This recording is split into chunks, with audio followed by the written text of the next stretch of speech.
فتوی کفر میں احتیاط کے بارے میں ہم نے ایک وجہ پیش کیا تھا کہ فتوی کفر ہم نہیں لگائیں گے جب ایک بات میں احتمالات ہو، جو لیکچر نمبر 7 میں ہوا تھا. اور ابھی نمبر 2 ہے فتوی کفر میں احتیاط کی دوسرا قسم جو ہے سبقت لسانی ہے. ایک شخص کی زبان سے ایک ایسا کلمہ نکلی جو وہ بولنا نہیں چاہتا مگر زبان سے نکلی. قاضی خان 592 اس کا پورا نام ہے، امام فخر الدین حسن ابن منصور المعروف قاضی خان. وہ فرماتے ہیں وَأَمَّا الْخَاطِئُ إِذَا جَرَى عَلَى لِسَانِهِ كَلِمَةُ الْكُفْرِ خَطَأً، جب کسی کی زبان سے ایک ایسا کلمہ نکلے خطا میں کہ کفر کا کلمہ ہو، بِأَنْ كَانَ يُرَادُ يَتَكَلَّمُ بِمَا لَيْسَ بِكُفْرٍ، جو اس نے یہ نہیں بولنا تھا مگر زبان سے نکلا فَجَرَى عَلَى لِسَانِهِ كَلِمَةُ الْكُفْرِ خَطَأً لَمْ يَكُنْ ذَلِكَ كُفْرٌ عِنْدَ الْكُلِّ، یہ کفر نہیں ہے، یہ نہیں بولنا چاہتی مگر اس کی زبان سے نکلی تو اس کو کفر ہم نہیں کہیں گے، سبقت لسانی ہے، غلطی میں زبان سے نکلی ہوا کلمہ ہے. مثال اس کے صحیح مسلم بابٌ فی الحد علی الکفر و توبہ میں ہے. اس پر میں ایک اور مسئلہ بھی صاف کرتا ہوں لیکن وقت کم.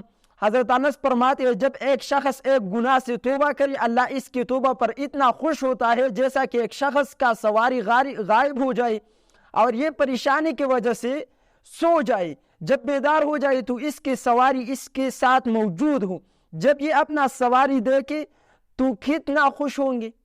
انس فرماتے ہیں جب سواری دیکھی تو کتنا خوش ہوں گے. اللہ اس بندے سے زیادہ توبے پر خوش ہوتا ہے جب بندہ اللہ کو توبہ کرے کہ اللہ مجھے معاف کرے. پھر یہ شخص یہ کلمہ بھی بولے تو اللہ اس پر بھی خوش ہوتا ہے مگر یہ توبہ دل سے کرتا ہے.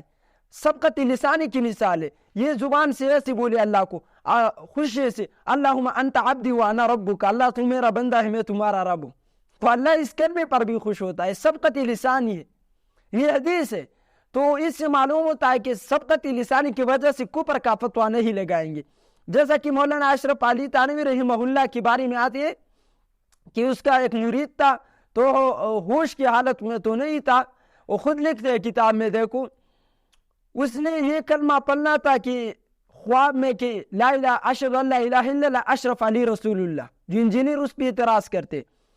تو حضرت اشرف علی جب خواب سے بیدار ہوا تو پھر درود شریف پڑھا تاکہ اس غلطی کو مٹا دے. تو کہا اللہم صلی علی محمد، اللہم صلی علی اشرف علی، اشرف علی پر صلی اللہ، اشرف علی رسول اللہ ایسا کہتی، اشرف علی پر درود بھیجتے. تو آیا حضرت اشرف علی تھانوی کا مرید تھا، کہا کہ حضرت مجھ سے تو یہ میں جب بھی بات کرتا ہوں درود پڑھتا ہوں کلمہ پڑھتا ہوں شہادت تو میرے زبان پر یہ بات آتی ہے. تو اس نے کہا کہ تمہارا شیخ متبع سنت ہے، یہ اس بات کی دلیل ہے.